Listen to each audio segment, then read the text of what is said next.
Hello and welcome to the latest edition of Seconds Out Live. I'm Danny Flexen. Delighted to be joined. Finally, the dream team have been reunited. Mr. Ayman Khan. He spent a week with the Misfits crew out in Qatar. I hear they've all grown beards and grown out their hair as a result. And then met Beterbiev at the weekend as well, who already has an incredibly impressive beard.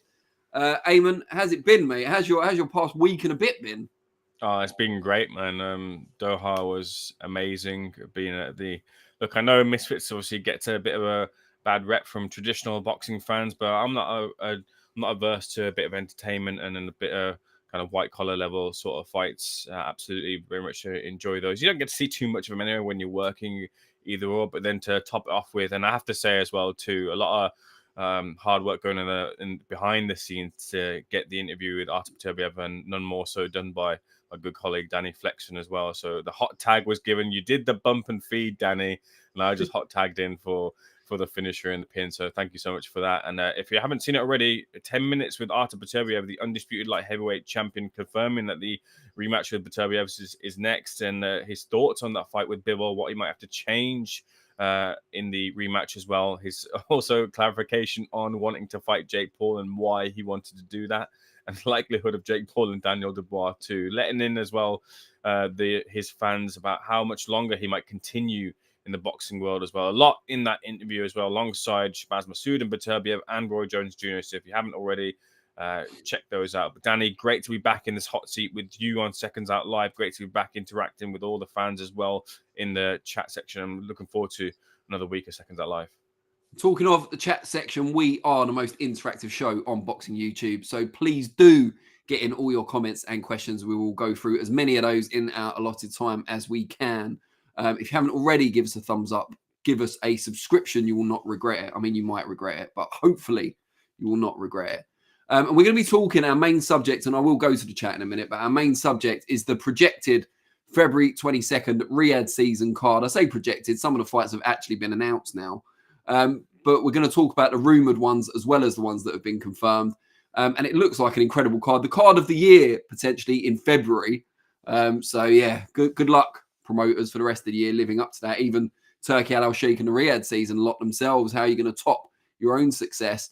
But it was confirmed today on both sides that Shakur Stevenson and Floyd Kid Austin Schofield will be going at it February 22nd. But also Daniel Dubois, Joseph Parker for the IBF heavyweight title is heavily rumoured, as Ayman got from the horse's mouth, no offence, Artur, on Saturday night.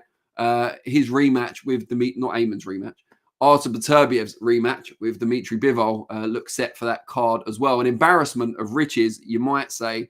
We're going to put the poll out nice and early. I haven't even put it in the group chat yet, so don't expect Modfather Vinny to get out just from my dictation. You didn't mishear me there. But which fight out of the three that we're going to talk about predominantly are you most looking forward to on the 22nd of February? Will it be Daniel Dubois against Joseph Parker? Arguably Dubois' biggest test of recent times, which is saying something considering how he's gone through some pretty quality competition over the last three fights. Will it be the rematch of one of the best fights of this year with Beterbiev and Bivol once again going at it? Or is it the young gun in Schofield going up against Shakur Stevenson, who's proved imperious, albeit hasn't had his acid test just yet? Let us know what you think in the poll. We'll read out the results at the end of the show. I'll quickly tap that into my phone so Vinny can put it out as a poll any minute now. But until then, let me go to the chat quickly, and then I'll hand over to Ayman, and he'll give me the ground cover I need to shoot that over to Vinny. Zambanu Love says, bit of a shame Sonny retired. This is Sonny Edwards. We'll be talking about that in segment 4. Retired after only his second loss to only 2 decent fighters he's fought. I would argue Untolani was a pretty good fighter, even at his advanced age when Sonny beat him for the title. Gareth A. Davis was saying 28 is old for flyweight. Not really. But Sonny's best win was an almost 40-year-old, so it doesn't say much. Untolani did get a reference there. Hasnat Ahmed said, is the 22nd of February card confirmed? Elements of it are confirmed. The fact there is a card is confirmed, and some of the fights are confirmed, but most of them are heavily rumoured. Thunder Road says, bias out, brown nosing out, BSing out, Willie out, seconds out. I assume you're referring to Willie Hutchinson, who will soon be fighting on the Chisora Wallen bill, which we'll be talking about in a bit, in what is an incredibly intriguing fight, I think, against Zach Parker. I assume that's what you meant, Thunder Road. Ramoni Mode XD says Salt Pappy KO of King Kenny was amazing on Misfits. We will be talking about Misfits in segment 3. Zambani Love still talking about Sonny here, says his ego took a hit losing to Bam, so wasn't the best in the world, but not being the best in the UK seemed the final straw for him. That's exactly what Galal Yafai said when I interviewed him today. You'll probably see that in the headline, actually. Can't be elite if you can't come back from losses, says Zambani Love. MB says Joe Parker deserves the fight, but stylistically it doesn't excite me. I'm not sure about excite me, but I think stylistically he poses real problems to Daniel Dubois. Zambani Love says Parker has a very boring style. I think he's used the style in recent times that he needed to against that particular opposition. I don't think he's always boring. His fight with Joe Joyce certainly wasn't boring, although he'd be hoping for a different result against Dubois. Thunder Road says chat is not official until DB Cooper 1 joins. He's literally in the next chat. Gave a thumbs up regardless. And then here DB Cooper 1 flies in. Afternoon, chaps. How was Misfits in Qatar? Qatar very much, as you will see the headline later on. Didn't you see any of Charlie Parsons' vlogs? I see you avoid him like the plague. Good man. I haven't seen any of Charlie Parsons' vlogs. It's not something I would seek out, I've got to be honest. Nothing against Charlie, but just not my style of content to watch.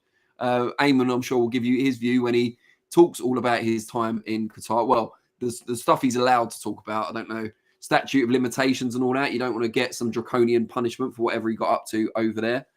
DB Cooper 1 tells Thunder Road his ears are burning. Big up yourself, Thunder. Big up yourself.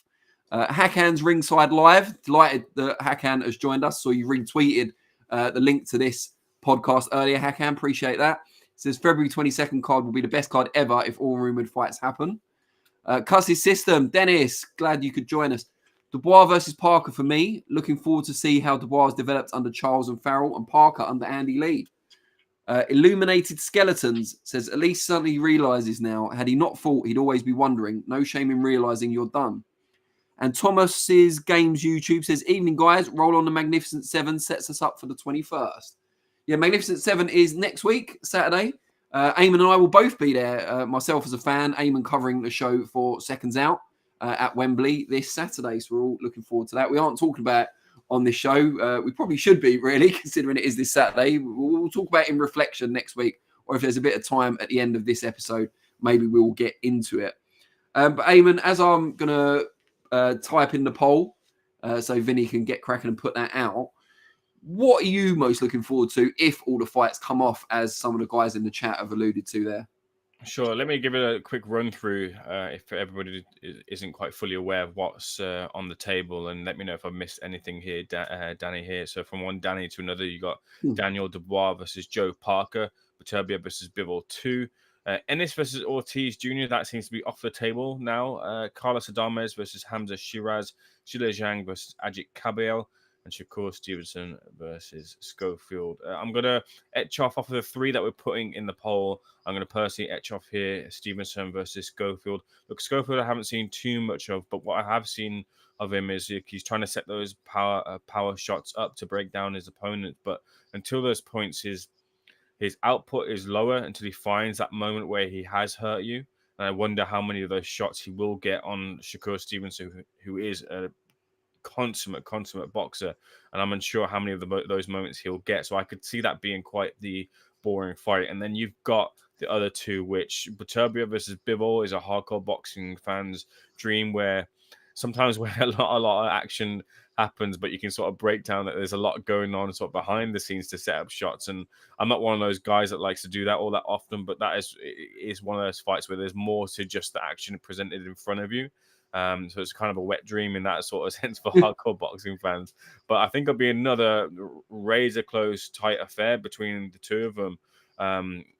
Neither fighter seemed to lose too much out of that fight. You got Beterbiev, of course, and it's a smart decision to get that remission like straight away off of it, because he's obviously, and both of them obviously only getting older, but he's the older of the 2 there. So just rolling into the next camp is a smart idea. For me, when I saw him, just in that brief moment, he did look to be not in that peak physical condition that we've seen him in beforehand, and that can be forgiven as he's obviously enjoying the spoils of his war and the crowning of the undisputed light heavyweight champion. So forgiven for that for sure. But Bivol, of course, will want to right some of the wrongs in the fight, maybe want to push on the gas for an extra round or two where he felt maybe it just kind of fell away for him, and maybe dance to a victory the second time round, believing as well that it will be for the full 4 titles as well, and not the IBF falling away because of the defense to Michael Eifert. So that's another little cherry on top there for that. So great fight. And then Dubois versus Parker, which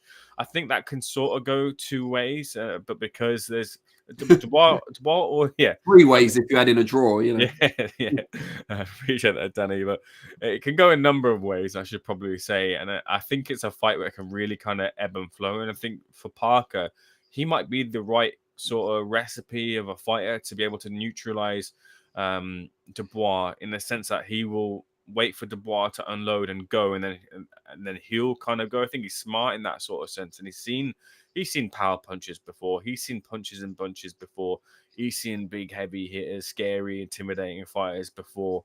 I don't think he'll be defeated before he gets in the ring. Not saying that any other fighter has been, but I think he's got keys and tools, and he's got a trainer who's got a game plan in Andy Lee that can advise for him to really kind of just neutralize what Dubois brings to the table, and formulate a game plan where Dubois could win the fight on points, or just as much in the same sort of way, Dubois can do what he's done in this brilliant vein of form here, and finish off a real good informed fighter. And I think for me, that to top it off, to say this as well too, is I'm keeping a keen eye in terms of kind of what's been said about these Riyadh season cards and what they deliver, and this idea of boxing becoming UFCified. I keep saying this jargon that I mentioned in the last few weeks of SecondsOut Live, and really, if you're going to do that, you can't let Daniel Dubois have an easy defense. This idea of, well, he's earned a voluntary shot where it's easy. So the idea of throwing him with Joseph Parker, a tough contender, the informed contender, the one that deserves the shot here, I think it's a good sign in terms of the matchmaking for these cards and going forward, and having this sort of UFC type of model here. So if they get that, if that's the fight that truly is the fight for this card, and Dubois in here matched tough, I think it's a good sign for the future in terms of the fights we can expect to see and the way that fighters will be matched on these type of cards. And I have asked Modfather Vinny to add Kabayel against Zhang to the poll, and he's very kindly acquiesced to my request. So you can now vote for any of the 4 fights that Ayman's just mentioned. Which one are you most looking forward to on February the 22nd? October Red passing through, Danny. No, October, please stay for the whole show. You're in good company here. Ramoni Mode XD says Ennis should move up. Nothing for him at 47. Oh, he asked if we're talking about Boots and Virgil today. I mean, we can talk about it. I'm not sure how much has come from the Boots side. I know Eddie Hearn had some comments over the weekend about Ennis still being uncertain about whether he wants to move up to 154, and never accepted the fight, apparently. DB Cooper 1 says, I'm surprised Beterbiev versus Bivol 2 will be in February. Bob Aaron was adamant it wouldn't, and that there'd be no Riyadh season abroad shows, so it wouldn't be till Q3 or Q4 2025. Ramoni Mode XD saying hello to October Red, who responds in kind and also says, hey, Ayman. So you've got a friend there. Zambanu Love says, saw Liam Smith taking digs at Sonny. Liam really shouldn't be talking. He has excuses after each loss, conning fans. Yeah, I mean, I think there's been some beef there over some period of time. I may be in a probably not unique position in having had beef with both of them. Yeah, I mean, pretty one-sided beef, in fairness. Thomas's Games YouTube says, Dubois versus Parker and Beterbiev Bivol 2 will both be cracking fights. Stephen Butterworth there says, we at SecondsOut are just about to receive clearance for the Daniel Kinahan exclusive interview. Sorry, the things just scrolled down. Either that or there's some interference from a foreign power. Daniel Kinahan exclusive to be released soon. Ayman done a great job. Ayman, how do you feel about Stephen associating you in a potentially dangerous situation? I don't know if Stephen's. I don't know what Stephen's. I don't know what the word is here. Motive, agenda, or anything like that. He's. I don't know. I think a couple of comments every now and again I catch him just when uploading, and Stephen likes to have a little dig here and there. There definitely isn't an interview there at all. I think Stephen is. I think back in the forum days when I was younger, I was on the Watford forums back in the days, and they used to use this acronym WUM. WUM. I'm gonna let you have a chance to guess what that acronym is, Danny. Oh my God! What you put me on the spot there? What, I'm supposed to guess in real time? WUM. WUM. No, go on. I'm not going to get it. Wind up merchant. Oh, of course. So I think Stephen is the classic. It was the lack of hyphen done me there. That was what it was. Troll these days, I guess, is what you'd call him, Stephen. Nonetheless, Stephen's been called many things, I reckon. For sure. But we love him. We appreciate his loyalty to the Seconds Out calls, but we appreciate if he didn't put us in any imminent danger. Thomas's Games YouTube says, wonder why Bacoli's not on the card. Yeah, I mean, they're obviously been trying to find the opponent for Bacoli in those IBF rankings, haven't they? Maybe that's just delayed it to the extent that it can't be. I'm not sure. Billy Nelson did say he expects Bacoli to be on a show in the UK. He said the UK was the front runner for Bacoli against, we believe, FA Jagba. Just a note on Zhang against Kabayel. We believe, having looked at Twitter earlier today, it's going to be for the WBC interim title, which I thought was interesting because we spoke to Maurizio Suleiman. Jose was his dad, of course. May he rest in peace. But Maurizio Suleiman not too long ago, and he said that he didn't feel any need for there to be a mandatory contender or anything of that nature with the WBC for Tyson Fury. So it's interesting that when he was saying that, they probably already planned to crown an interim champion. And their full champion in Usyk is active on December 21st. So it kind of negates the traditional need for an interim champion. MB says top ranker put Xander Zayas' name forward to fight Virgil Ortiz. I mean, that's an interesting one. I'm not sure Zayas rather is quite ready for that step up just yet. Thomas Newman says Smith versus Buatsi, still a chance for that card. Yeah, I mean, Callum Smith, from what we've seen, has not been drawn on exactly how far or how close a fight with Joshua Buatsi is, but I'm sure we'd all like to see it. Or, either of those guys against Anthony Yard would also be attractive. Zumbanu Love says, Bacoli worked so hard to get into a good position. Hopefully he's not still pricing himself out. Ash Barr says no AJ rematch, and with a profanity-laced emoji there. Yeah, I mean, AJ, according to Eddie Hearn, has a couple of niggling little injuries. He won't be ready until April or May to come back. They wanted to get Dubois out in February, Frank Warren said, so it couldn't be AJ. They've gone with one of the best available contenders, I would say, in Joseph Parker. So he deserves credit for that. It's a risky fight for Daniel Dubois. As for AJ, Adam Smith, former Sky boxing boss and now working with Summit Sports, GBM Sports and so on, has strongly advised Anthony Joshua to wait for the Fury-Usyk fight and then challenge Fury, whether he wins or loses, rather than take a warm-up fight that he could end up losing or looking bad in the interim. And I'm sure a lot of people would agree with that. Stephen says, I'm sure most people in the boxing industry were happy that Sonny Edwards got his beating, but we wish him well. I will channel my inner Jose Mourinho and say, if I talk, I'm in big trouble. Thomas Newman says, think Bacoli will fight a Jagba or Frank Sanchez on the Eubank undercard. October Red says, Beterbiev will go for the KO for sure this time. Yeah, I mean, Bivol's going to have to do something different, though, because the emphasis is on him to reverse the result. I know a lot of people felt he did enough first time around, but if he performed as well as he did and still didn't get the verdict, he's going to have to change something up to convince the skeptical judges, you would think. Yunus Budabal asked if we've got any news about Filip Hrgovic.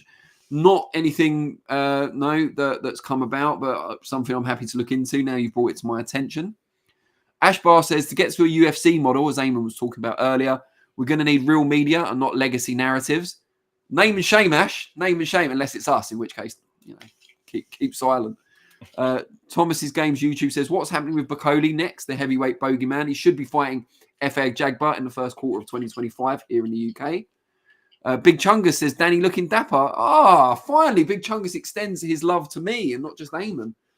Big Chungus, I'm sure we obviously can't see you, but I'm sure you're looking dapper also. Dr. Boxing Talk, which is a great handle, says, great content. I didn't even read this before complimenting him. Great content. Truly appreciate your interviews. God bless. Paul Bamber. Is it the real Paul Bamber? Says, love it if Parker wins. I think he deserves from the fights he has had. Eunice Berdabell says, is there a 5 versus 5 matchroom versus Queensbury on February the 22nd? I don't believe so. I think they will do that concept again. I mean, Eddie Hearn won't want to leave it as a complete drubbing, will he? But I don't think that'll be on February the 22nd. Ramoni Mode XD says, Caballero spoke to a German article and said that Riyadh didn't want to put Bacoli fight on as he asked for way too much money, if I remember correctly. Well, as in Cabo wouldn't have said he himself asked for 2, so I'm assuming he meant Bacoli asked for too much. DB Cooper 1 says, hello guys, any news about Filip Urkovic? Please, our number 1 fangirl flipping the Hergogic. All right, thanks for that, DB Cooper 1. Luke Fury, using Tyson Fury's middle name, we believe, says heavyweight casuals out in force. Dubois versus Park has more votes than Beterbiev versus Bivol 2. I mean, don't despair, Luke, if that is indeed your real name, and I'm not your father. There's a very good chance that poll will change drastically by the end of the show.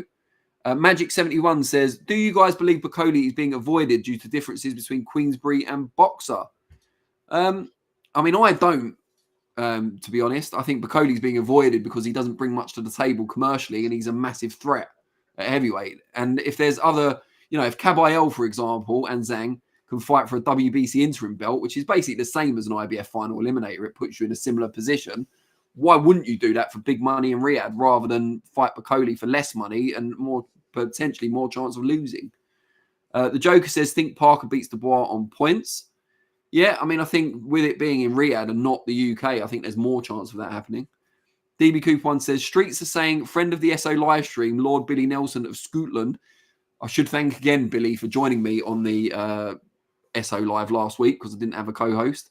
No offense to Ayman, he was in Qatar, couldn't help it. But Billy Nelson stepped into your shoes, Ayman, and no beard, but did quite well, I think. Only got disconnected twice. Billy Nelson asked for 2 oil fields and an LPG natural gas field in the Bacoli negotiations. Bit of a topical reference there, DB Cooper 1. Fight Bleachers says hater comment, not sure which one he's referring to. DB Cooper 1 says, Danny in that light always looks like a 50-year-old Benidorm dad who's been burnt crisp by the sun. Yeah, I thought Modfather Vinny had de-oranged me a bit, and I thought I'd done it myself in the camera settings, but I've never quite been able to master it. But I was in Benidorm, 2 years ago? I think a year and a half ago, I was on holiday in Benidorm, so I can't completely step away from that stereotype. Zambanu Love says, F.A. Jagba is a backward step from Makhmadov, Anderson, Yoka. Yeah, but then who can begrudge? It's a bit like the bar, I suppose, and this one's not in Riyadh, so we can say it. Who would begrudge Martin Bacoli an easier fight if it gets him further towards a world title? Hakan's Ringside Live says, can we see AJ fight a WBC interim winner of Kabayel versus Zhang in the summer? Saw an article on Sky Sports Boxing where they said that AJ was qualified to fight for that. They didn't need him to be coming off a win to fight for the interim title, so we shall wait and see. Thomas's Games YouTube says, Frank said Matchroom versus Queensberry could be in the summer. Which Frank, Thomas? Smith or Warren? Paul Bamber again says, Paul Bamber from Wales, so not the Paul Bamber, Ayman's mate. Says, just normal, but really enjoying boxing and find Parker has had good fights and Dubois, but the size of Zhang and Wilder, I think, would give Dubois a hard time. Eunice Berdabal still going on about Filip Hergovic, says him against Joe Joyce would be a great fight. I think great's probably a bit of a stretch there. No offense, but Joe's not the fighter he was, and we haven't seen Hergovic since that big defeat. DB Coupon says, please don't invite Billy again. I'll shit myself and have to be on my best behavior in front of that unit of a man. RS says, Frank Sanchez had sparkly brass shorts and Cabal came out with a pair of white shorts with Agit on them and beat the shit out of him. Lol, love it. Fair enough. DB Coupon says, good man Flexen, Sticky Vicky of Benidorm's best customer, no doubt. Bosh, the eternal black hole. Thomas's Games YouTube says Frank Warren, not Frank Smith, in response to his earlier comment. And Eunice Berdabal says, what do you think about Matchroom News signing the heavyweight Australian boxer, which is what, Terra Moana? Ayman, have you got any opinion about that Matchroom signing before we talk a bit more about February 22nd? Nothing other than I think that Matchroom are in response and trying to get in some of the heavyweight pieces in early. I think there's an expectation that Temuana obviously does carry the potential to get up to a world title contention level then, with Frank gathering all the, if you want to call them chips, assets, fighters, maybe, in the heavyweight division, that Matchroom have to respond in some formal way. So to kind of tie up Terra Moana in as soon as possible, they believe that they've got a coup for the future. Don Quadrado says, when are these fights getting announced? December 21st? Yeah, I'm not sure. I mean, Frank Warren's been studiously avoiding confirming any of the fights on the February card. Maybe they are wanting to get all the kind of hype for December 21st out of the way first. And can't really fault them on that hype. I'm sure most of you by now have seen the trailer for Usyk Fury 2 Reignited, which was an absolute stonker, probably the best boxing trailer I've ever seen. Ayman, what did you think of it? Unreal, and the references in there as well were tied in so greatly. You had what did you have here? Right at the end, you had Tyson Fury with Usyk coming out of the greedy belly, as it Yeah. was. You had John Fury with the headbutt as well Cut, too. yeah. I'm sure there was a few others that I might have missed on as well, but it was some brilliant piece of videography. Yeah, completely agree. Ramoni Mode XD said Hergovich said in an interview before Dubois he'd retire if he lost. Looks like he kept that promise. Stephen, he's back again. He says, I really respect the work Ayman Khan done with Misfits last week. We'll be releasing King Kenny's prediction on Fury Usyk 2 tonight. Stay tuned. Just in case you're watching, you don't know the running joke between us and Stephen Butterworth. We will not be releasing King Kenny's prediction for Fury Usyk 2. And it's Usyk Fury 2 anyway. But Stephen, you should know that. Did you not see the memo I sent out this morning to all Seconds Out staff? Paul Bamber says, and last question. You can ask me any questions you want, Paul.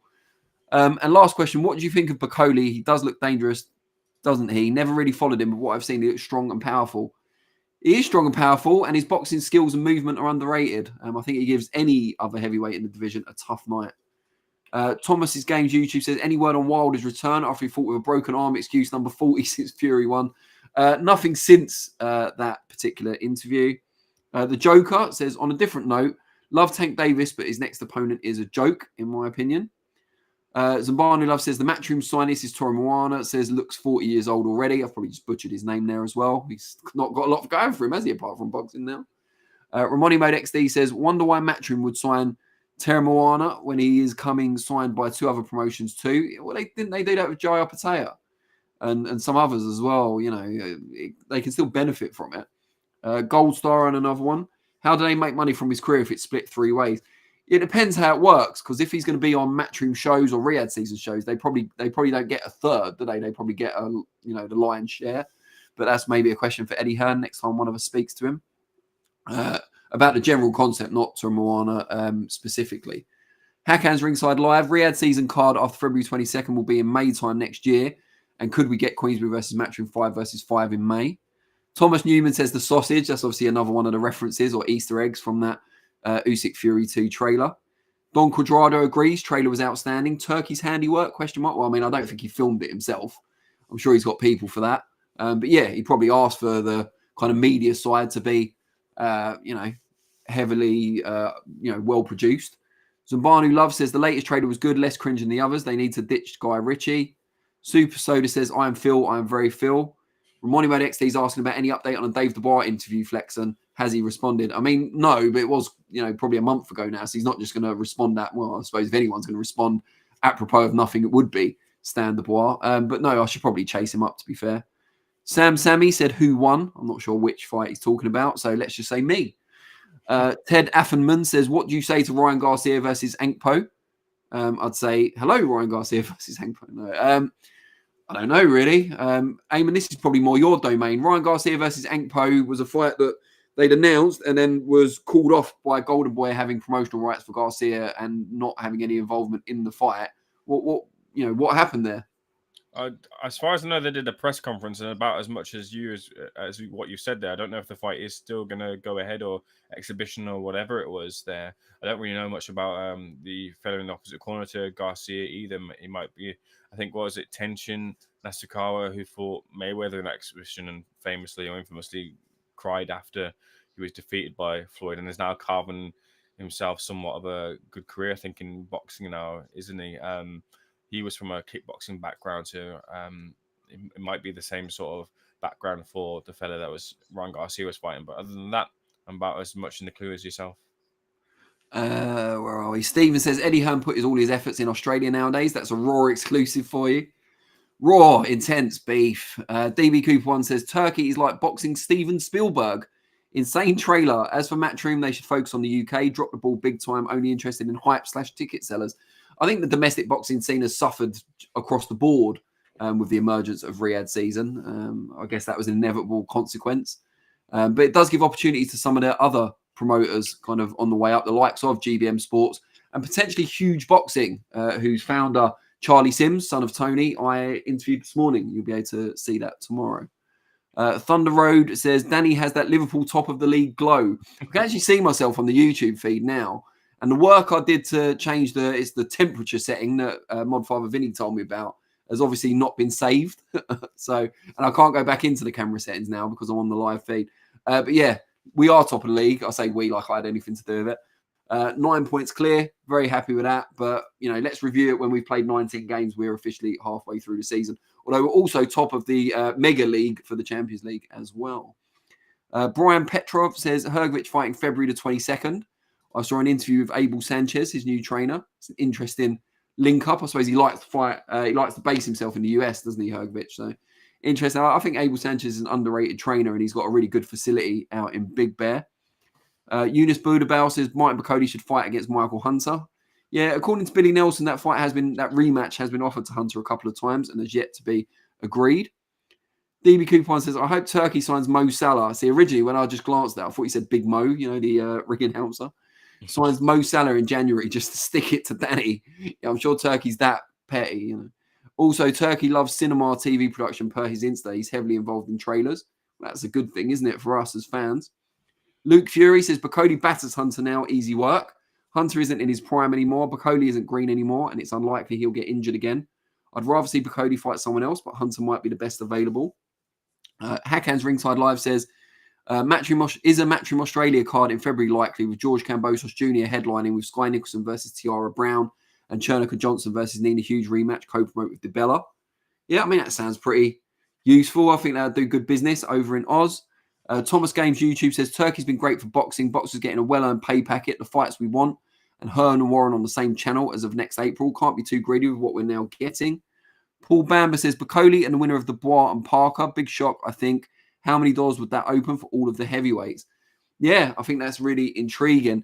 Ayman, before we move on to segment 2, the 4 fights that we've talked about, I think we know your view on the Shakur Stevenson one already. What are your kind of early predictions for the other 3? A couple of things to tie up as well, and I'm glad that that contributor said about Philip Hrgovic. I did reach out to Keith Connolly, I think a couple of months after Hrgovic's defeat to Daniel Dubois and got dead air back. So we did try to kind of get something arranged there as well too. Welcoming the likes of Thunder Road, Ramoni Mode, and DB Cooper as well to the chat. Did you see this article, a piece of news surrounding? They feel that they found DB Cooper's parachute because it matched the description of what apparently it was. I don't know too much of the history of DB Cooper, but apparently he's been found, although he's since passed away. The word is that DB Cooper is his whereabouts and what he got up to after he landed are now more plotted out than they were beforehand. But yeah, in terms of those fights, real tricky one for Daniel Dubois, and it's possible that he could end up defeated by the underdog here in Joe Parker. I probably still back Daniel Dubois in this fight, and I probably still back him maybe by a late stoppage here. But it could easily go a completely different route there. And Joe Parker could be the one who ends up the heavyweight champion. Beterbiev versus Bivol, another razor close fight between the two of them. I probably back Beterbiev, and I back Beterbiev on points there in that fight. Zhang versus Caballel, tough one. I can never shake that when it comes to Zhang in a 12-round fight, past the 6th round, there's not a lot in him after that point. And I think Caballel has proven and shown that he's a really crafty, good, defensively sound type of fighter to be able to navigate through that first early half of the fight. And it's all him afterwards, I believe, after the fight. So I'd probably pick Ajit Caballel and maybe even a late stoppage there. Is another one in there at all, Danny? I think you've said, because the only other one was the Shakur Stevenson. I think you already made clear your prediction on that one. But yeah, guys, if you want to tell us in the poll, we've asked you which of the 4 heavily rumoured fights, and one that is actually confirmed out of the 4 for February the 22nd in Riyadh, are you most looking forward to? If you haven't voted, please do so. Also, give us a thumbs up and a subscription if you haven't already. But it is time to move on to segment number 2. And if the February 22nd card is the heavyweight version of the Las Vegas Strip, maybe downtown Las Vegas or one of the side streets, one of the suburbs, even like Reno or somewhere like that, would apply it to Derek Chisora's latest outing number 49 as a professional. He's hoping to get to 50, but standing in his way is a Nordic warrior in Otto Wallin. Is it Nordic? If he's actually from Sweden? Yeah, but is Scandinavia Nordic, or is it only people from Norway? Really not sure. I'm not a geography teacher. But Otto Wallin stands in the way of Derek Chisora, and I think that's a really tough fight stylistically, similar to Parker against Dubois. I think that's a tough fight for Chisora stylistically, especially at this stage of his career, with a lot of miles on the clock. We all know that initially it was supposed to be Big Baby Miller. Frank Warren admitted as much at the weekend, or conceded as much, that they were going to make that fight.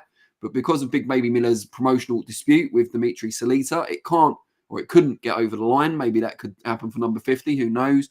But Derek Chisora now gets Otto Wallin, who doesn't come with the same level of notoriety as Big Baby Miller, which is probably a good thing, but maybe has more of a threat in terms of style.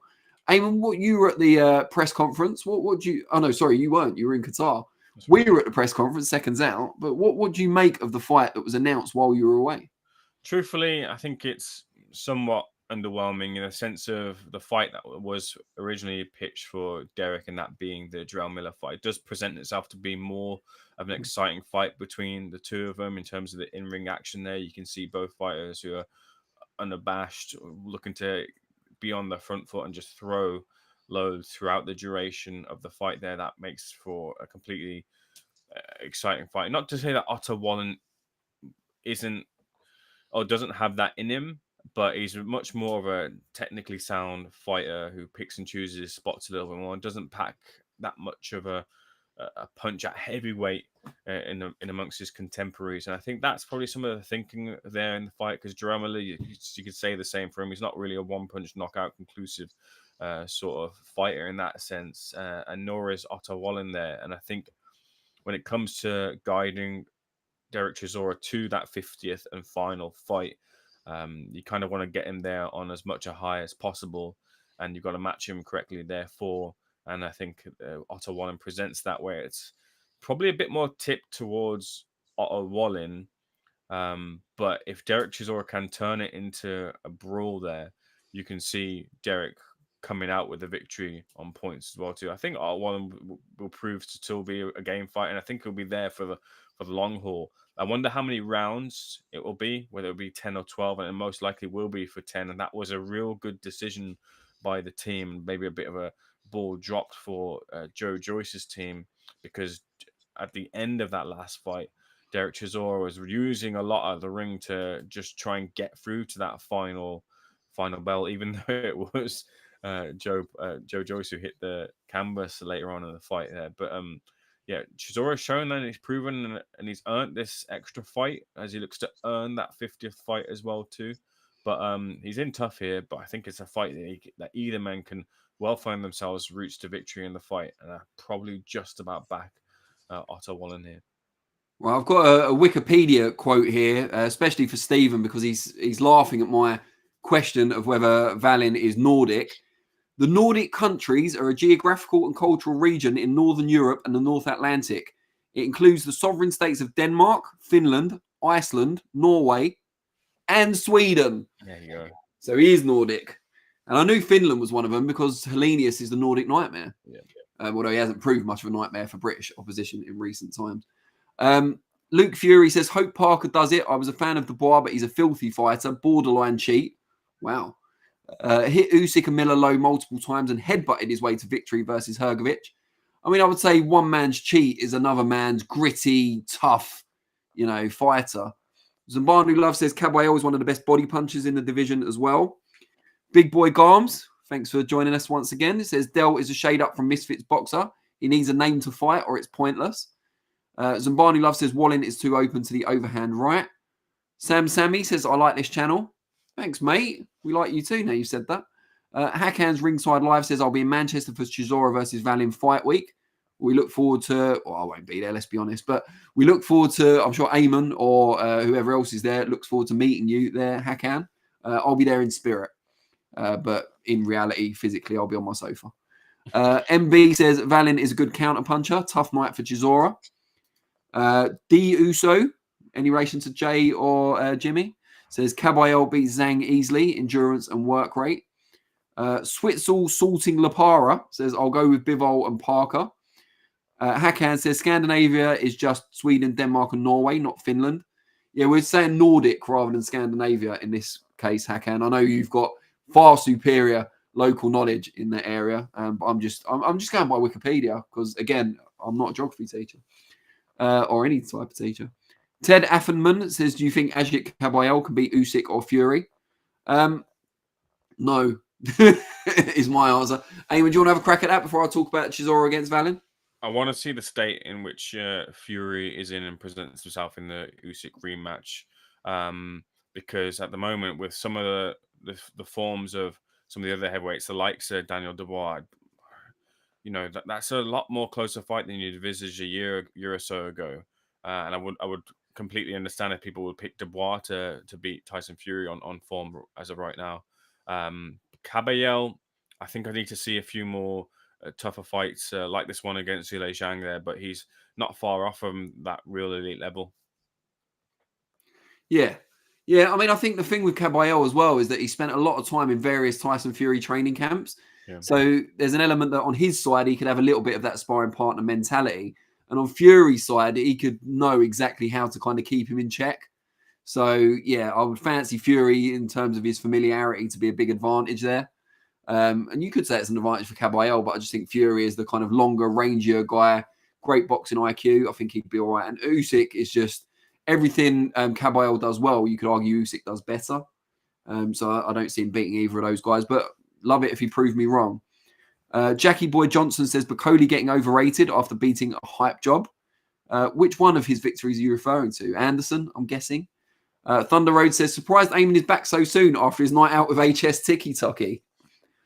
Ayman, anything to reveal? No night out with HS Tiki Toki. No real night out at all, apart from going to a place called Goat, which was a bar where you could watch the football. I spent some time with Jonathan Nagyoff and Jack Fig there, but no night out of any description in Doha. I believe the night out of HS Tiki Toki is scheduled for next week, immediately after the interview with Daniel Kinahan. Carlos Ranika says, the 4 fights that are in the poll, are they all going to take place at the same time on the same night, or is one of them the main event and the other 3 are the undercard? The rumor is that those 4 fights will take place in Riyadh on a Riyadh season card on February the 22nd, but only the Shakur Stevenson fight has been confirmed, albeit not officially announced, but confirmed by Oscar De La Hoya and Shakur Stevenson himself. Zambanu Love says Kabayel Fury would be interesting. Kabayel is not bad at cutting the ring off. Not a huge puncher though, despite the several or multiple knockdown win over Makhmudov. So I'm not sure. Yeah, I mean, it'd be interesting. I'm not sure everyone struggles to pin Fury back, but it's more making those attacks count once you've got him in that position. So taking it back to Chisora against Wallen, I do think this is a very difficult fight for Chisora at his advanced age and with all those miles on the clock. He's not as fast as he used to be. His work rate is not as good as it once was. I think that's all right when he's fighting someone who's equally or more faded in a Joe Joyce. But against Wallen, who is relatively fresh, despite having some cuts and stuff like that in fights, and obviously he lost to Joshua, but that was over pretty early on. Didn't really take a huge amount of punishment in that fight. So he's fresh, he's technically skilled, and he's a good mover and counterpuncher, which is characteristics of opponents that Chisora has very much struggled with in the past. Now, you can talk about that at the elite level with Usyk and Fury and just say, well, Wallen's not an Usyk or Fury, so Chisora will find a way. But he also struggled with Kabayel however many years ago, it must be around 10 years ago now, who isn't the same Kabayel as he is now. And he did employ a style in that fight where a lot of lateral movement, a lot of counter-punching, tied Chisora up when he needed to, and had that height and reach on him as well, which Wallen will have even more so. I just think style-wise, this is almost a perfect fight for Wallen because Chisora will come forward and he'll throw a lot of punches, but he's not a huge one-punch hitter, despite that highlight reel knockout of Carlos Takam. So you've got to think that Wallen will go in with a lot more confidence than he did with the Joshua fight as well. I just feel like he could fiddle his way to a victory here. As long as the judging's fair, I think he's got a really good chance of coming out on top. And then the questions turn to whether there's still value in a 50th fight for Chisora. This was his last UK fight, so they're obviously planning to put him out, in Riyadh or Saudi or whatever for his 50th fight. I would have liked to have seen his 50th fight at the O2, to be honest, given that's kind of his spiritual home. But either way, will there still be a market for a 50th Chisora fight if he were to come up short against Otto Wallin? You got to imagine it'd be him against Dillian Whyte for that 50th fight, the Dillian Whyte trilogy. But I know there's some unfinished business between Wallin and Whyte as well. So who knows how that will go. But yeah, my early response to seeing that was, it's a shame, because I think Chisora would have been kind of a marginal favourite to beat Jarrell Miller in what would have been a bigger money fight for him. And now he's got probably a slightly smaller purse for, in my opinion, a tougher stylistic challenge. Zambanu Love says, oh no, we've read that one already. He says Usyk is just too good for Kabayel. MB says, Wallin just faced a similar flat-footed Chisora style in Gassiev 12 months ago. His combos are clean and catch the judge's eye. And that was also on away turf, of course, in Turkey, I believe. Steven says, Ayman Khan was working to get the Kinahan interview. He had no time for fun and games. A brilliant employee. There you go. Employee of the month statue on its way. Yeah, we don't have a rosette. We have a statue here at Seconds Out. Thomas's Games YouTube says, I think Chisora starts well, but Wallin, the younger man, I expect him to take over and win on points. And Ramoni Mode XD says, there's always a market for Chisora, win or lose. He's the price example of that. I think that's supposed to be prime example of that. Maybe he just didn't want to give Jake Paul any marketing. But yeah, so we'll wait and see. But it's definitely a mouthwatering fight. Now, it's almost 10-5. And as people that watched last week will know, because we ended the episode at that time last week. Don't switch off. We're not going to do that this time around, because I do have a co-host, thankfully, the best co-host, in fact, in Ayman Khan, the A-team here. But I do have to go and drop my son off at his kickboxing class. It's literally a 2-minute walk from my flat, so I'll be back in 5 minutes. But it just happens to coincide with the start of segment 3, which is, drum roll please, Qatar very much. And basically the Misfits excursion to the Middle East and Ayman's reflections on it.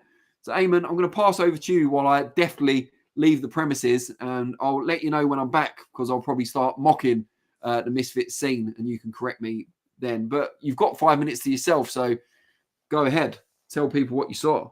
Thank you, Danny. Much appreciated. Yeah. So I was out in Qatar, Doha to be precise. Landed there, I think it was on the Sunday, and ended up flying back on the Friday. A bit of one of those sort of fight weeks when it all kind of gets a little bit confusing, because one, you depart from the UK and you're sort of used to the UK climate, and then you go into Qatar, it's all sunny in a completely different alien kind of climate there. Sunny, clear blue skies, everything was with change of clothes, absolutely completely different. And then of course the fight week as well too was on a different sort of day schedule as well than what you used to, so had to take a little bit of acclimatize in there as well. But yeah, it was very much an interesting and fun week, I guess, different to the usual norms of traditional boxing. And look, I'll never kind of slate anyone for getting into the ring, and I'll give the respect that it's due for anyone who does decide to climb into the ring at whatever type of level. And then when it comes to these sort of interviews, I'll do my best to sort of research and come up with some questions to be a little bit different in the scene. Hopefully that translated over into some of the interviews that I was able to put up on the channel mainly with KSI, and then Anise and Gibb as well too, which seemed to resonate with the audience as well. So it's kind of good to be able to just test your. I'm like I mentioned, I'm not really Misfits. I'm not saying it's not my scene, but I know traditional boxing a lot more than I do Misfits. So to kind of put myself into 2 feet first into a different area and kind of get accustomed to all that sort of stuff is a challenge within itself, and a challenge that I definitely welcome. It's definitely completely different, a lot more kind of fun and a bit more loose with things, a lot less loose than it used to be, than the recent Misfits boxing cards. But in Qatar, I think they still lived up to the Misfits kind of brand and name, to bring kind of excitement and bring kind of a bit of different energy than traditional boxing. And look at it, I think the Misfits promotion seem to be finding their own niche in terms of having the influencer fights, as well as then also mixing in a little bit of the pro boxing touch as well too. You had Amir Anderson, who's a prospect coming up. I think who else has been on those cards? I think recently Floyd Mayweather prospect was on there. I forget the name of him. It's not Kerman Merton, who weighed in 15 pounds overweight. It's the of the one who I have interviewed, but I've completely forgot the name of it. But they're looking to kind of mix in traditional boxing and boxing as well too. But you have different sort of characters from different sort of backgrounds who don't really need to box either, but they do it because they want to. They've come from some sort of sporting background, or they want the challenge, they want a bit of competitive edge there, and that's why they do it. Alongside, of course, the pay packet as well too, which obviously does help. But yeah, I mean, it was a good fight week. Got to speak to KSI. Sometimes that's a challenge, completely understandable. But when you have the likes of Wasserman, I got a shout out at Wasserman Boxing PR head of PR Phil Kirkbride, who was nothing short of exceptional and going the extra mile to help the channels to get interviews and things, and help facilitate the 5 minutes with KSI and other fighters as well too. Very much appreciated to get that. But KSI, look, if you're following that thread, we were sort of trying to piece together the who KSI's next opponent might be, and we were looking at kind of names of, could it be Gib, if you know Gib and their history and the whole kind of KSI sort of digging into Gib this whole fight week and wanted to see him lose, and the idea that Slim was the best in the scene, and if he beats Slim, then KSI might be like, well, you beat him, now you got to beat me, who is the best in the scene. We thought that might happen, but that announcement didn't take place. KSI's opponent doesn't seem to have quite signed on the dotted line as of yet. We thought maybe it might be Amir Khan, and I'll withhold my judgment on that. But I'll just say that I wouldn't be too fond of seeing Amir Khan in the ring with KSI, having known boxing to be mainly Amir Khan growing up until I went to uni, really, and that kind of world of boxing opened up. I basically just watched and followed Amir Khan's career, and wouldn't like to see the possibility of him flat out on the floor, knocked out by KSI. But that's another conversation for the future. But in terms of the card, it's difficult sometimes when you work in these shows, because you've got to do interviews with the fighters post-fight and trying to capture a little bit of content as well. So most of the time you're working and you're not in your seat trying to watch the fights. You're getting interviews. I did get to see a few of the fights. Chase them all versus Kells for the Misfits heavyweight boxing crown. I caught the last 2 rounds. It didn't seem to be the most entertaining of affairs, but there was a little bit of thread of intrigue when it comes to Chase Demore. He's from a Netflix TV series that's similar to Love Island, and he wants to take on the brother, former Love Island star Tommy Fury, in the form of Roman Fury. And look, I don't think Chase Demore is ready for Roman Fury as of yet, but he's absolutely shooting for the moon with Roman, and maybe we'll see that fight on in the future. But Chase did capture the title, and he dropped down to his knees and he cried, and that was important to him, and I respect that that was important to him to pick up that title. What else did I see? I didn't see any of King Kenny versus Salt Papi. I did want to watch that fight, but I think the announcement of Wade returning to the Misfit scene to fight HS Toki was on. HS Tiki Toki was on that time, so I recorded that and then did the interview with Wade. And by the time I was done, Wade gave us his reaction to Salt Papi's knockout. And when initially thought it might have been an elbow, but when you see from other angles, you see it was a clean shot, and it was a real good shot. And I thought, having watched Salt Papi lose to Slim Albaher and drop the weight, which is a brilliant weight transformation. This is the other side of things, to see these people kind of through boxing kind of change their lives in some form, especially just physically. Salt Papi was a big guy, and now he's dropped down a lot of weight. And to Slim, it didn't seem like he could hold a shot, but it was up at a higher weight against Kenny. And Kenny, for me, kind of packs a bit of a punch there, but also Salt Papi in his sort of style, he's a kung fu type of fighter. Whenever we've seen King Kenny in any sort of trouble, it's always to that style. He sort of shells up and doesn't really have an answer for it. And he didn't have an answer for a hellacious punch. He tried to answer the count, but the referee didn't let him continue. And it was Salt Papi who got the TKO victory. Then Ben Williams versus Jarvis. Jarvis, a real good fighter. Ben, very likable as well too. Jarvis I really like because he's looking to apply his trade and has those spars in Mayweather gyms and things, and looks a decent enough boxer at that level. Jarvis, Ben Williams came out like a house on fire, fatigued very quickly, and then seemed to turn his ankle. A lot of people suggested that he didn't want any more of the smoke from Jarvis. I saw a couple of people on Twitter call him Ben Whittaker as well too, a little topical traditional boxing reference. But Jarvis didn't want that rub from Ben. He wanted to say, look, we'll do the rematch in the future. It's unfortunate not the way that I wanted the victory, but I'm not going to call him that, which is fair enough and respectful. Nothing less that I expected from someone like Jarvis and the type of guy he is. Deji versus Dawood Savage was respectfully, it was a waste of time for Deji. A lot of criticism as to Deji and his ambitions in the scene. I do get that with Deji, because he's someone who's, a lot of people feel that he's got a lot of potential, but he doesn't realize it in terms of his training, in terms of the fights he takes, some of the routes to looking to get those big fights. He doesn't seem to be on that path right now. And look, I think a lot more needs to be seen from Deji, a lot more ambition, a lot more want to be there, I guess, as well, too. Was a feeling that I got from the fight week and some others got as well. But that Dawood Savage, it was a bit of a joke of a fight. To be honest with you, the exhibition it ended up being as well. I guess the less said, the better on that one. Slim versus Gibb, or Gibb versus Slim, whichever way you want to put it. A lot of bad blood between the two of them, and it was settled in the ring there. And Gibb, I think, takes this really seriously. And I heard kind of rumors that Gibb was, he'd gone and done some recovery at a cryo center, those little 1%, 2% to whatever edges you can in boxing. Gibb was trying to get over Slim, and Slim's someone who's taken himself to, he's trained by Andre Rozier, a real legitimate coach who's worked with many fighters, world champions in the past. Brilliant mind for boxing there. And he's taken him, this is someone who's from that scene and said, look, I need this, I want that level of training. I want that knowledge imparted to myself. I want to kind of execute that in the ring there. And you got to respect that to want to do that. But he didn't really have any answers for Gibb, who looked to be just too strong for him.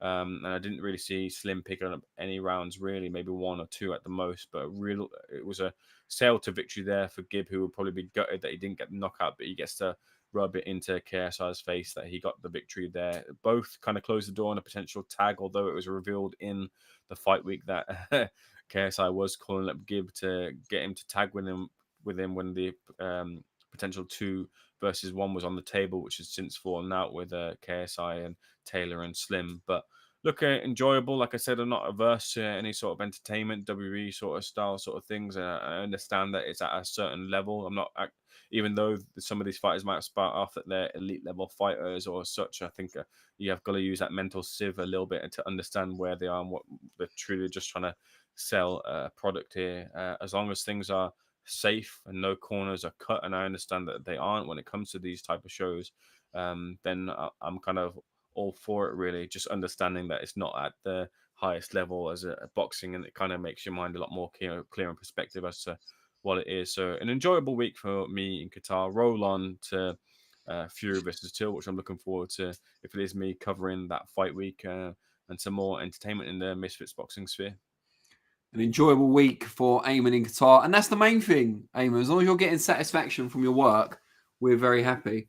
No, a lot of good content came out. I mean, I didn't watch all of it or most of it, but I'm sure it was very good. It did good views, which is what we want. And it's good that there's someone on the team, or maybe 2 people actually, if you include Josh Hart as well, who are quite passionate and knowledgeable about that side of boxing. I guess we have to say now it's boxing of a sort.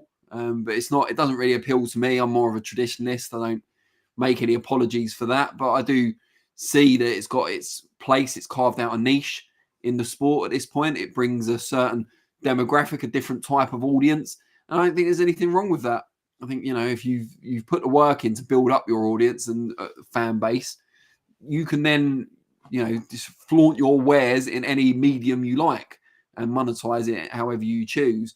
And I think, we obviously benefit from that as well. And that in some ways it does help the other ends of the sport. I don't buy the whole thing that people come in to watch the likes of KSI and the other influencers and they stay to watch the, likes of Artur Beterbiev or Noya Inoue.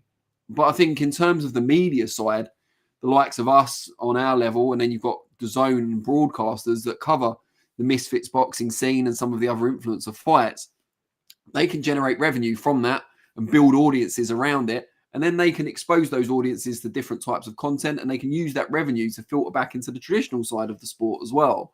So there are kind of extraneous benefits to traditional boxing for this as well.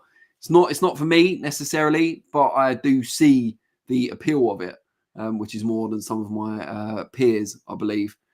Daz Goldthorpe says, New Zealand nightmare. That's exactly what he's going to be for Triple D, Team Parker.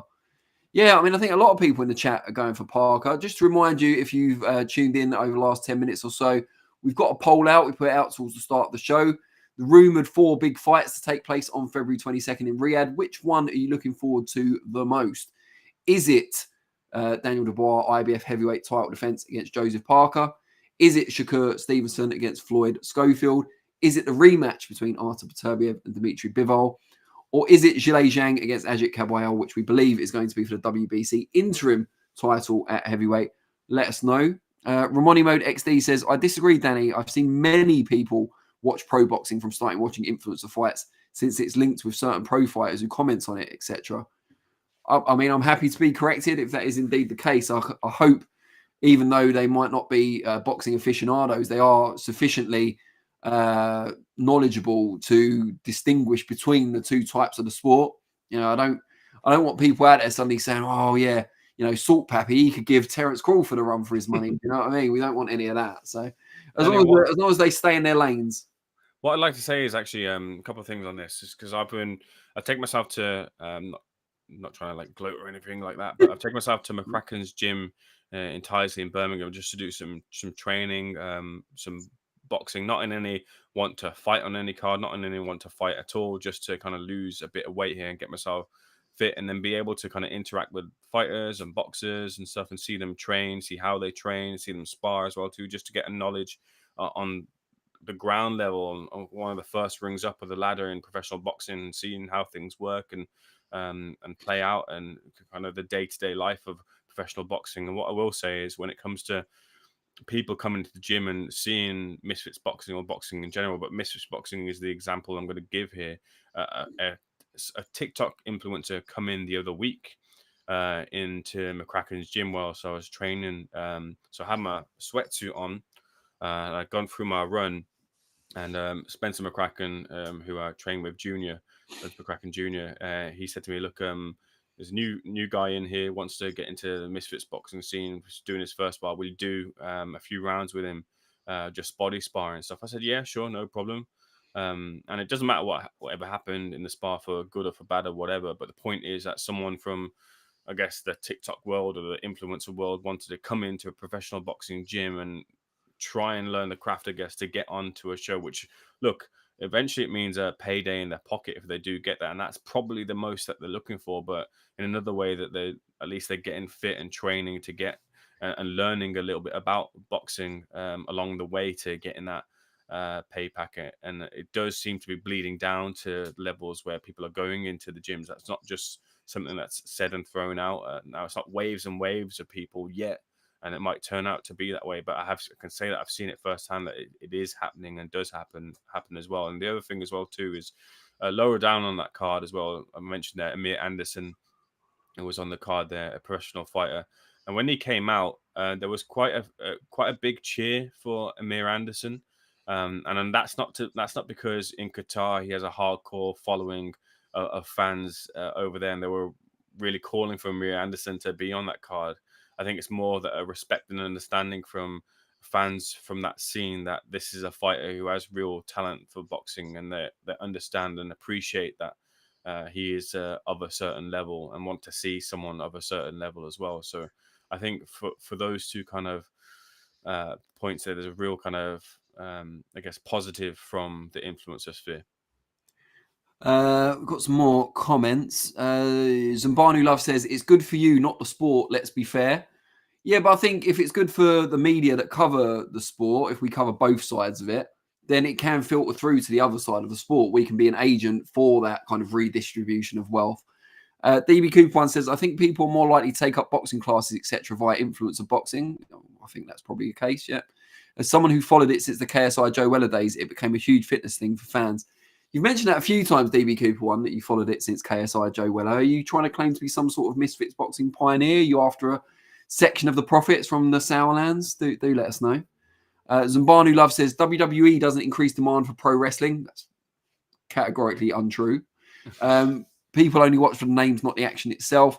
Yeah, but a lot of the names that became famous in WWE now do compete in other pro wrestling organizations. So there is a drop-on effect. And generally, when WWE's hot, pro wrestling as a whole becomes hotter.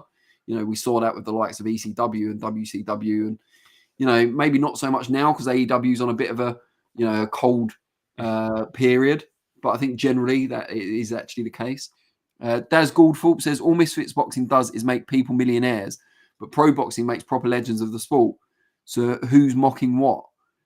Yeah, I mean, it's not about mocking necessarily. It's just the fact that different strokes for different folks. But if there is a way they can coexist and maybe even help each other, that can't be a bad thing.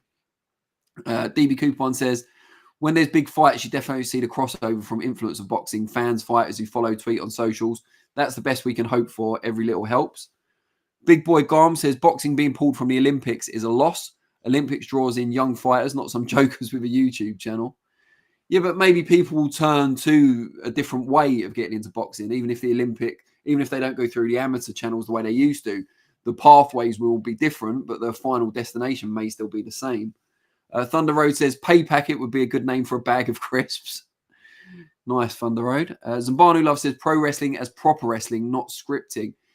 Yeah, but that's not what pro wrestling is. So it's a semantics issue here, Zambanu Love. Pro wrestling is short for professional wrestling, which is the predetermined action that you've called not scripting there. So yeah, you mean that WWE doesn't increase demand for Greco-Roman style Olympic wrestling, which is true, I think. DB Coupon says, actually, Mr. Flexen, I'll have you know I followed it since the lesser-known first influencer fight, Joe Weller versus Theo Baker, which inspired KSI to call out Joe. Old school, mate. Brilliant. So sorry, DB Cooper one. I'll let Kalla and Nisa know that you're after your payout. Ramoni Mode XD says, do you think Jake Paul would win a gold medal at cruiser against amateurs in the 2028 Olympics? Absolutely not. Why would he? You know, most top amateurs have been competing in the sport since they were 8, 9, 10 years old. There's no way Jake Paul, with his late start and the quality of opposition or lack of quality of opposition that he's been fighting, would be able to challenge them. But no one's saying the quality of the Misfits or influencer scene is anywhere near that of proper traditional professional boxing. But in terms of marketability and commercial potential, it sometimes or often exceeds it. And we can't just ignore that.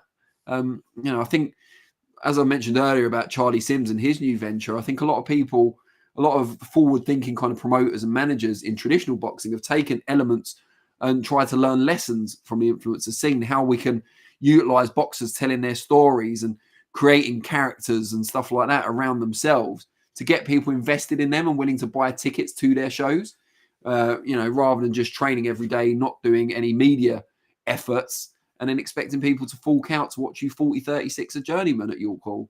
No, and that's not a knock at anyone specific, but I think boxing can be stuck in its ways a lot of the time, and I think this might be a bit of a shot in the arm if we let it. But that's just my opinion. I'm not even a Misfits expert, so. DB Coupon says, let Kalla and Nisa know I've got a great Colombian connection too. My mate with a man bun and Harry Potter glasses from Watford was in Qatar last week talking to Daniel Kinahan. Daniel Kinahan's had far too many mentions on this episode, I've got to say. Luke Fury says, fake Paul could need to pay off a lot of opponents to lose like he did with Tyson, Silver and Woodley. We're no way endorsing that allegation.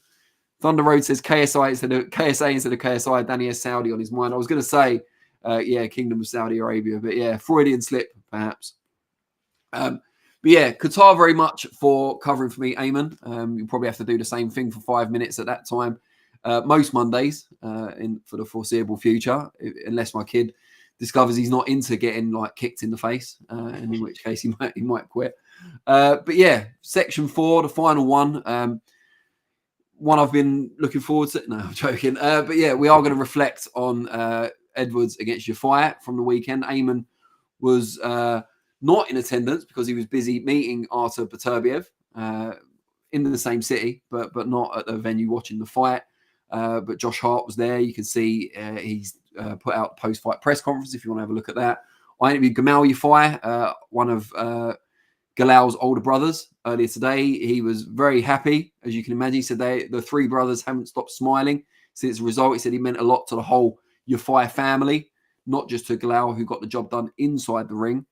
Ayman, when you caught up on the first result, I suppose, and then I assume you've since watched the fight back, how surprised were you, not by the fact that Galal came through against Sonny Edwards, but by the manner of his victory, how one-sided it turned out to be?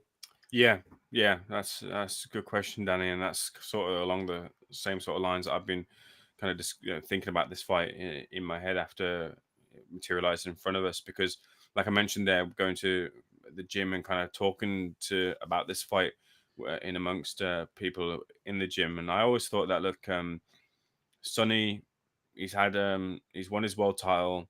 His real fight that he was looking for was that Bam Rodriguez fight. He's had that now. He's since sort of stopped moving as much as he was famed for on the climb up to winning the world title. The feet were a lot less quick, a lot less moving. You seem to kind of stop the movement by around the halfway mark and then try to plant his feet and look to land some big shots. And big shots, just respectfully, isn't Sonny Edwards' game compared to some of the others in his division. So the writing was sort of on the wall, but it's just whether Sonny could maybe dig down deep and find that. Again, against a fighter who'd been active, he managed to sneak a quick fight, I think about 4 or so, or maybe 6 weeks ago prior to that as well, coming off of course, the gold medal win at the Olympics as well too. He had a trainer in his corner who had known him and guided him towards that world title, and then into the gold medal position, then into the professional game where he's now captured the WBC interim title there. Whereas Sonny, on the other hand, or the other side of the coin here, had dropped Grant Smith and then moved to, I believe, I can't remember the guy's last name to the top of my head, but a young and up and coming trainer by the name of Chris. So he's kind of lost that experienced head in his corner. And it all just kind of played out in what, even with all that kind of said, I thought that Galal might win on points as opposed to the stoppage victory. But it just seemed like from the outset, Galal was just on point there from start to finish, and Sonny couldn't get him off him at all, and was resorting to the sort of get away from me, get off of me type of punches, really kind of back up against the wall there. And by the second round, when the camera and the audio was fixed to Sonny's corner, he said, "Look, I'll never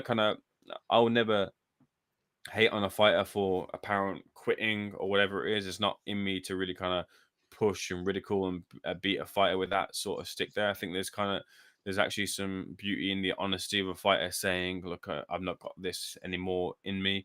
It's equivalent to tapping in UFC. Like, you have to have your arm broken or your leg broken to find your route out of the fight. No, you give up, and you give up gracefully. And I guess Sonny kind of gave up in the second round, then fought on as much as he could until Galal eventually forced the referee's hand there.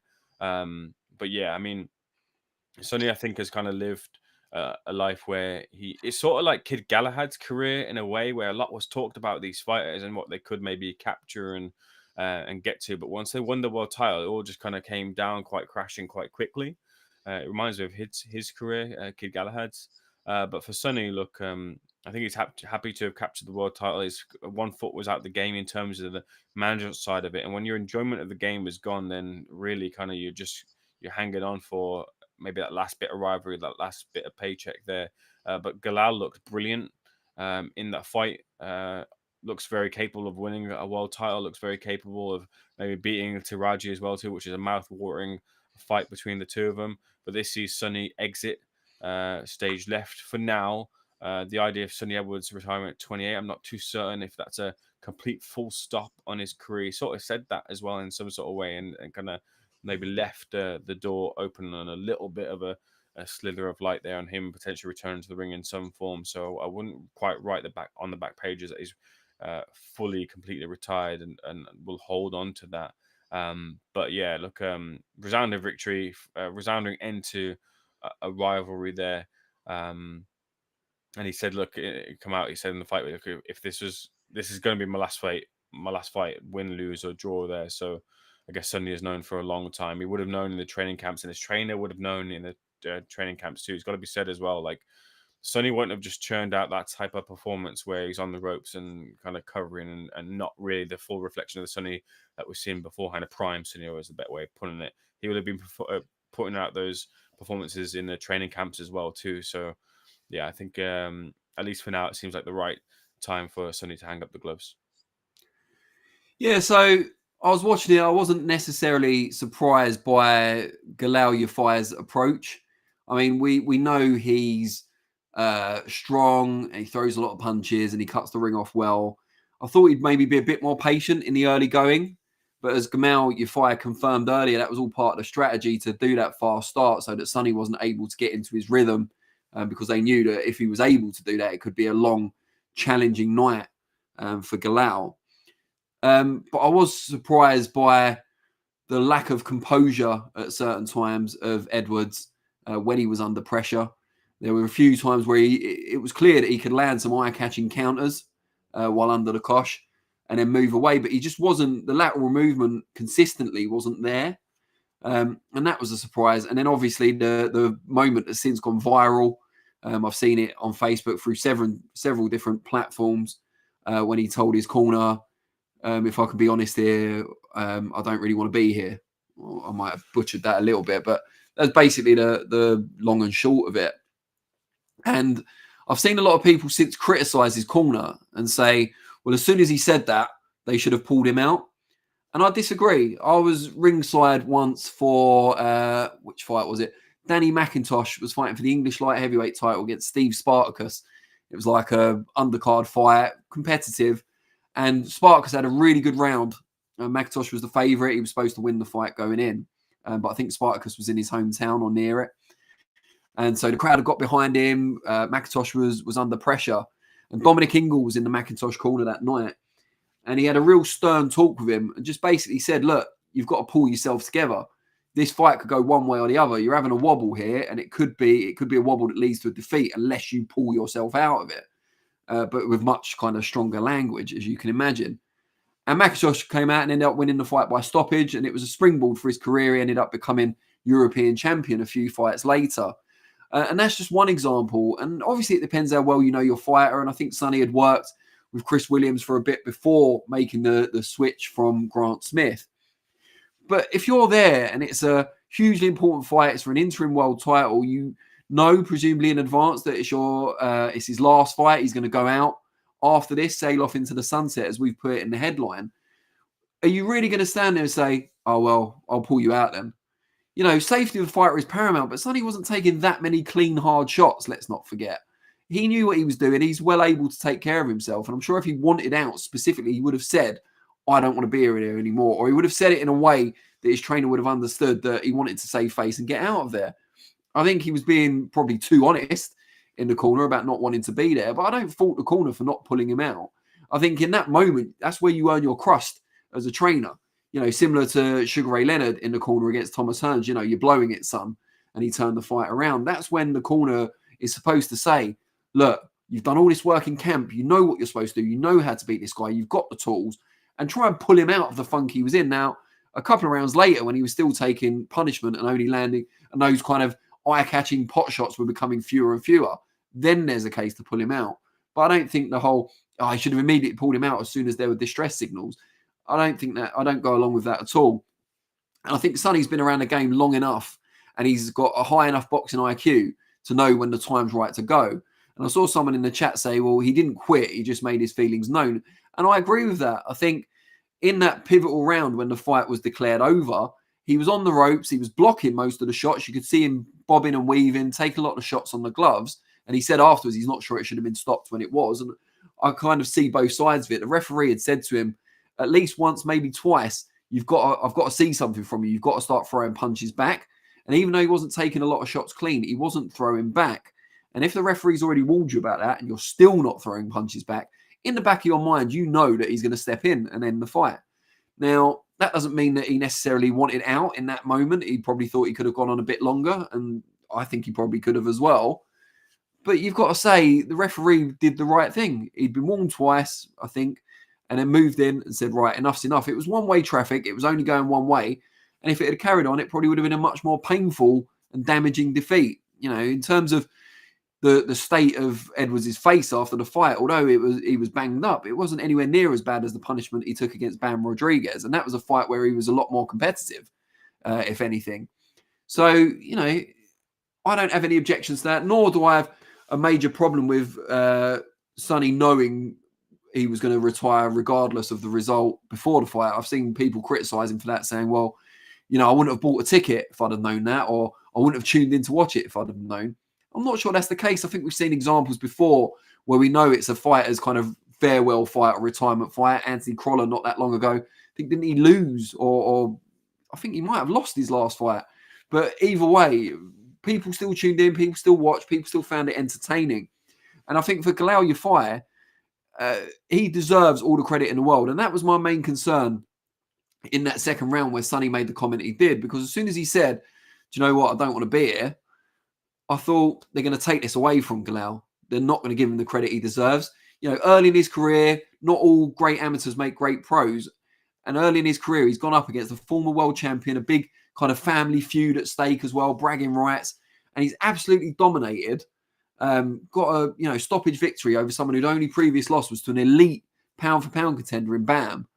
And they're going to take it away from him. They're going to say, Sonny was shot or Sonny was mentally not there. And while the mentally not there part may have some truth in it, that doesn't mean that Galal did anything wrong. He did exactly what he was supposed to do. He beat the person in front of him who stylistically should have been his toughest challenge. And he absolutely dominated that fight. So I think you've got to look at that and say, give all the flowers, give all the credit to Galal Yafai, while also having some sympathy for Sonny perhaps because, he didn't want to be there and now he sails off into the sunset with potentially still a very bright future, let's be honest, with commentary and managing fighters and so on. I think you can say both things, but I think all the talk after the fight was about Sonny Edwards and his retirement and his predicament in the ring.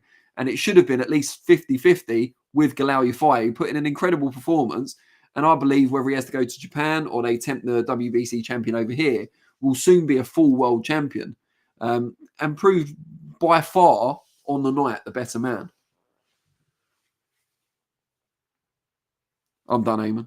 Oh, sorry. No, I thought, it's a real good speech there, Danny. I appreciate that. Look, I don't know, man. Look, I still feel I don't want to take credit away from Galal Yafai's victory here. And for me, I was expecting a better version of Sonny Edwards, but I can't get over the fact that this wasn't the Sonny Edwards in his pomp. I think that's the matter of fact of it, really. And I'm not saying that Galal Yafai couldn't have done that to a Sonny Edwards in his pomp, but in my opinion, I think it would have been a much closer fight in that. So I can understand why any of the Yafai brothers, the Yafai family would feel that that's taking the credit away from them. But just being real in what I see in terms of what Sonny's output has been and how Sonny was when he got to that point there, I just think that's a fair way of looking at it from my point of view. And I still think Galal's like a brilliant fighter, but he just didn't beat of course, a prime version of Sonny Edwards there. And he did beat a faded version of Sonny Edwards in my view. But what he did do was settle a rivalry between the two. He managed to get a bit of get back for Rob McCracken as well, who had some barbs thrown his way for Sonny. Sonny did say, "Look, I'm not mad at Galal here, so I had to kind of focus my fury somewhere." I guess Sonny's argument kind of is dead in the water straight away, anyways. When Galal did pick up a gold, so he couldn't really argue on that point of view there. But look, rivalry ends for now here.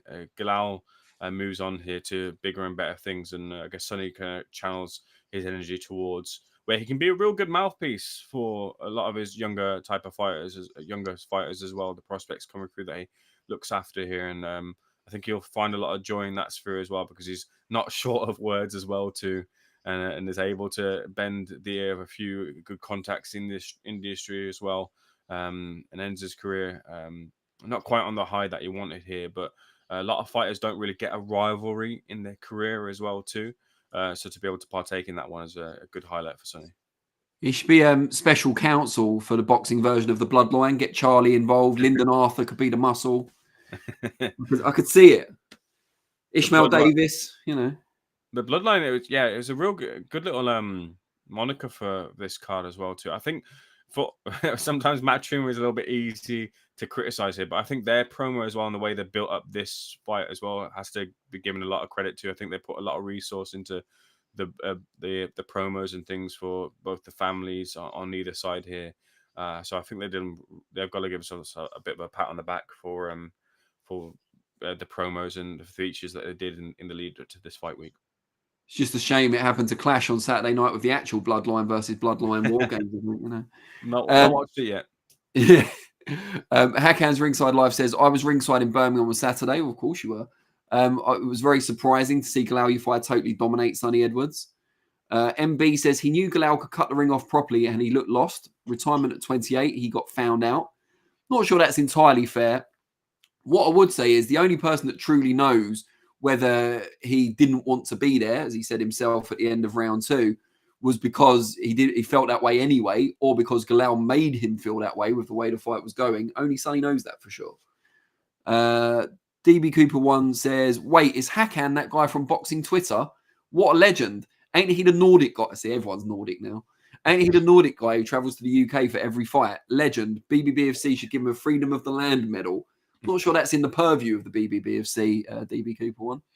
Hakan says, can we see Yafai versus Taraji next for the WBC title in Japan? I think we will see that fight next, whether it's Japan or not. I'm not sure. Yeah, it's very hard to tempt Japanese world champions out of their native land. So it just depends how big the Japanese infrastructure is behind him compared to Matchroom for Yafai. They certainly got behind him for this fight. Where are we? Daz Gouldthorpe says Galal looked more superior than Sonny. Well said, Mr. Flexen. Well, thanks, Daz. You're my new favourite person in the chat. FC says, great card going back to February 22nd. Globally, Bivol Beterbiev is definitely the most interesting fight by far. So that's just the poll. We're going to read out the results shortly. So please do vote if you haven't already. We're asking you out of the 4 heavily rumoured fights for the February 22nd Riyadh card, which one are you looking forward to the most? We'll get that result out any minute now. So please do vote if you haven't already. Also, give us a thumbs up if you've not done so thus far. And please do subscribe to Seconds Out because we're going to have plenty of good content this week. Maybe we should talk about that quickly before we go. Magnificent 7 takes place Saturday night at Wembley. I'm going as a fan. Ayman is covering the show for Seconds Out. Ayman, what are you most looking forward to on that card? Yeah, I think you can't get away from a little bit kind of raised eyebrow that it's been a little bit quiet in terms of kind of the build-up for Soldakers and David Adelaide. So I'm hoping that fight does go ahead. Not to say that I've heard anything otherwise, but they've had a couple of falters before they've got to this point. So hopefully that does go ahead there. There's some good prospects on that card. I've always kind of looked to keep tabs on Alois Yumbi, Alois Jr. Ever since he stepped in the ring at short notice for his debut. He's with Barry Smith and the Ben Davison team. Rustin Barney Smith looks a good talent. He needs a step up now, and hopefully he finds it in Andres Navarrete, another one out of that same gym. Pierce O'Leary, I don't think he's got an opponent just lined up just yet, but always delivers an exciting fight there.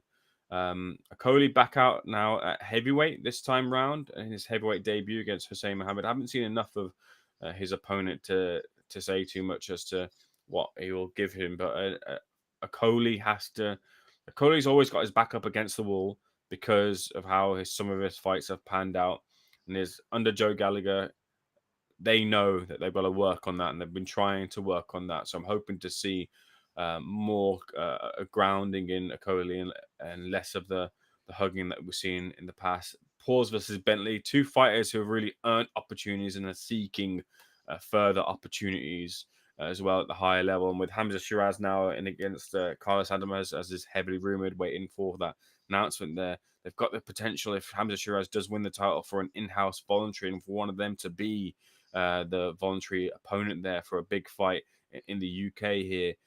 Paul's coming off the victory against Nathan Heaney, who will kick himself for the loss in that fight. And then Denzel Bentley, who's been up at the top level and will kick himself for maybe not starting a little bit earlier and could have captured a world title of his own. But another world title opportunity is in the grass for one of these fighters. They've got to make sure it's them who both pack a bit of a punch as well too, and are both capable of going the distance. So I think that's going to be a brilliant fight. And then Ryan Walsh really kind of took my eye as well too during that press conference. He's sort of in his sort of Jake the Snake Roberts-esque type of way when a lot of fighters are shouting and back and forth and all that sort of stuff. He was the quiet man in the room who spoke quietly, but you listened attentively. And he's by no means a washed fighter here looking for one last payday. He's very much in this opportunity. Shocked Reece Mould in the way that he dispatched him so quickly in the first fight, and his own opportunity against Sam Noakes, who hasn't really faltered in amongst his climb up on the ladder, where his rival seemed to be Mark Chamberlain, who's recently faltered here. So Sam's looking for another flawless bout here, but Ryan's looking to upset the apple cart. So there's a lot to pick from a Magnificent Seven where, look, Frank Warren's trading off of that trademark type of name here. And with respect to the fighters on the card, it's not as good as some of the iterations of the Magnificent Sevens in the past, but it's still got a lot of value to it. Yeah, I mean, arguably not as good as any of the iterations made. I think there's only been 2, hasn't there, before? But yeah, definitely not as good as those. But there are some, diamonds in the rough, if you like. And I agree with you and with MB, who says Sam Noakes versus Ryan Walsh is a great fight. Yeah, I mean, logic would dictate that Ryan Walsh is too small to make a dent in Sam Noakes, having been a career featherweight until a couple of years ago. But he's coming off a great win. He can punch a bit. He's very, very skillful, switch hitter, talented, good work rate. A lot more experienced, of course, than Sam Noakes, although Sam Noakes is an absolute threshing machine and quite a big lightweight as well. So it's a tough ask, but for me, it's the fight of the night and the one I'm most looking forward to. And I did buy. I've got to declare an interest. I did buy my tickets from Ryan Walsh, well, technically from Liam Walsh actually, but. So yeah, I have to declare an interest there, and I didn't get a discount either, so maybe I should declare an interest for Sam Noakes. But either way, I think that's the low key sleeper for fight of the night. Thunder Road asks if I considered Modfather Vinny as a co-host last week. He was already laughing when I was abandoned by everyone else. Vinny, I'm sure to his eternal gratitude, was not considered. He's got a vague sort of interest in Misfits, I suppose, but certainly not anything more than that. He's definitely not a boxing aficionado. I think he would have absolutely hated it. Quick story. We went to McGuigan's gym, and obviously we've been trying to get the McGuigan's interview for a long time, right? And Vinny came with us for that shoot for those interviews where we did the Inscripted with McGuigan and Dubois. And I think I must have gone to the toilet quickly, and Barry McGuigan had come through, and I think Vinny, I embarrassed Vinny a little bit. Vinny goes to him, who are you? And Barry was like, I'm Barry McGuigan of McGuigan's gym. And I come back, and Vinny goes to me, I've just met Barry. Just told him basically I don't know who he is. So I go up to Barry when I come back. I said, oh, Barry, great to see you. Because whenever Barry sees me, he always goes up to me and goes, what do you call an Irish guy that does this all the time? And he goes, Ayman, because my name's Ayman. Charming as Barry is. And I say that to Barry. He's a better example of his charm, but yeah, carry on. And I said to Barry, have you met Vinny? A whiz with the camera, but doesn't know a jot about boxing. And Barry goes, yeah, I've met him. I was only joking with him as well, too. You've got to have a bit of humor, Barry said to Vinny in this gym. So Barry didn't take it too personally at all. I wonder if Vinny watches him on I'm a Celebrity now, and he's like, "Oh, I know him. he's my good friend Barry McGuigan." That's brilliant. Do you know what? I was in a football team with Barry McGuigan once, a charity football team when I was at Boxing News, and I was so laughably inept on the football pitch. I know it's hard to believe because I'm a natural athlete, but I was so laughably inept that Barry McGuigan actually asked someone if I was lame. And not lame as in the call, ooh, he's so lame, but as in, could I not use my legs properly? So, yeah, that's my claim to infamy, if you like. So maybe Vinny got a bit of revenge on Barry McGuigan. Now, I didn't put him up to it, but, I'll take whatever I can get, as most people know. Guys, really appreciate you all tuning in. But before you go, hang on for a minute, because we've got the results of the poll. The aforementioned and now legendary Modfather Vinny, please, can you give us the results of the poll? We asked you which fight or heavily rumoured fight for February 22nd in Riyadh are you most looking forward to? And the winner, and it's close for the top two. So Zhang versus Caballero only got 7% of the vote. Stevenson against Schofield only got 1%. I think Ayman killed that one before it was even out the blocks. But the other two, Dubois Parker came out on top. 46% of the vote, with the rematch between Beterbiev and Bivol, 43%. So very close. And a big turnout as well. So I appreciate you all, not just for tuning in, but for voting as well. please do give us a thumbs up if you haven't already. Also, a subscribe or a subscription, as most people call it. And if you're watching it on playback rather than live, please do comment, because we do respond to those as well as the remarks in the chat. As is customary, though, and because this week I do have a co-host once again, closing remarks go to Mr. Ayman Khan. Yeah, cheers, Danny. Danny, I must say, absolute trooper for doing last week's show for almost the entirety on your own. So fair play to you as well, too. And I'm glad Vinny wasn't drafted in as somewhat of a body just to fill in the spot there. But thank you to everyone who tuned in this week to another edition of Seconds Out Live. You can see there in the poll results, too, with 43% of the votes, Beterbiev versus Bivol, the hardcore choice. And this remains to be, for me, and I'm sure for a lot of you, the hardcore choice of listening on a Monday evening. So thank you for tuning in. Make sure if you haven't already, click the like button, subscribe, leave a comment as well too, as we look to and do try to interact with all those that are left here. I'll be in the field as well tomorrow. I'll be in London. Be in the field. In the field, catching up with Boxer CEO Ben Shalom and some of the fighters on their recently announced show. Then I'll be out to whenever the fight week starts. I believe it should be, as usual, customary on a Wednesday, if not definitely a Thursday, for the Magnificent Seven, as we previously mentioned there as well. And of course, like you saw, and if you haven't, go and check it, the interviews with Artur Beterbiev, the couple of minutes with Roy Jones Jr. and Shabazz and Artur Beterbiev. We do endeavor here at Seconds Out to provide you with something different whenever we can. So if we can do, and we will try to bring you some of the most innovative content in all of boxing, YouTube, and otherwise. So thank you again for tuning in to this week's Seconds Out. Thank you to Vinny behind the scenes. Thank you to Danny. And most importantly, thank you to you guys. And we'll see you guys on the next one.